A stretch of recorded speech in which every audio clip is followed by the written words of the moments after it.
One of the studio techniques most closely associated with Abbey Road and the Beatles sessions there is ADT, artificial double tracking.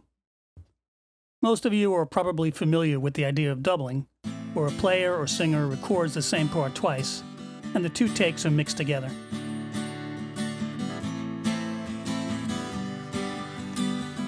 Thanks to the imperfections of human performance, the pitch and timing of the takes will vary, with a certain degree of randomness, and this human variation makes the combined tracks richer and fuller.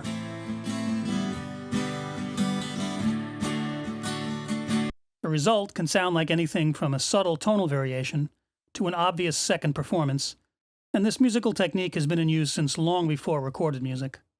Take a look at any orchestral score. Most musical lines are performed by two or more players together. Now, two players performing the same part together is pretty basic musicianship. The players will be listening to each other and reacting to each other's slight variations, assuring that the combined performances are tight enough in pitch and timing to sound musical, and not just sloppy. But in the early days of multi-track recording, performers were often asked to double pre-recorded tracks, playing or singing along with their own previously recorded performance. Now, trying to match a pre-recorded take, which is not listening and reacting to the new performance, can be a bit tougher. It may take more than a few attempts to nail a doubled part that's a good enough match for the original, making the practice time and labor intensive. So, as the story goes, the Beatles, always experimenting, asked their engineers if they could come up with a way to double parts, especially vocals, more efficiently, using technology instead of having to perform the doublings. Engineer Ken Townsend came up with an effective method using two of the J37 tape recorders that resulted in a very distinctive doubling sound, which was then dubbed ADT, artificial double tracking, and it became a mainstay on Beatles recordings. Nowadays, artificially doubling a track is usually done by duplicating the part and delaying the copy by around 15 to 20 milliseconds or so, and mixing the original and delayed versions together. This is a breeze to do, especially with digital delays, but everybody recognizes that the resulting doubled sound is much tighter than a real performed doubling.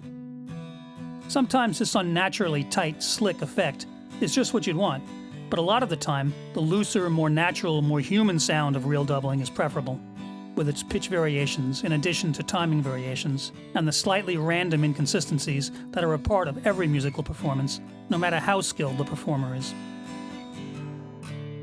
This is what's so appealing about a tape-based doubling effect, and the Abbey Road version of this in particular. The timing variation is generated by varying the playback speed of a second tape machine, and since playback speed affects pitch, there's also a concurrent pitch modulation component.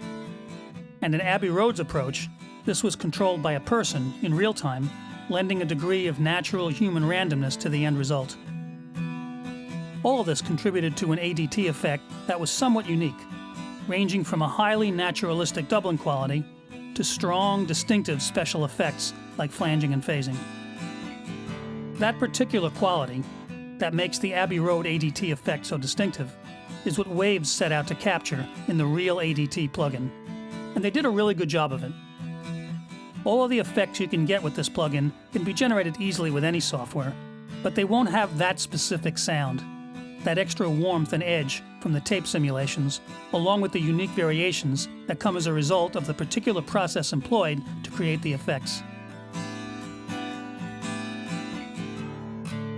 For years, the specifics of Abbey Road's approach was their little secret ingredient, but by now it's been well documented.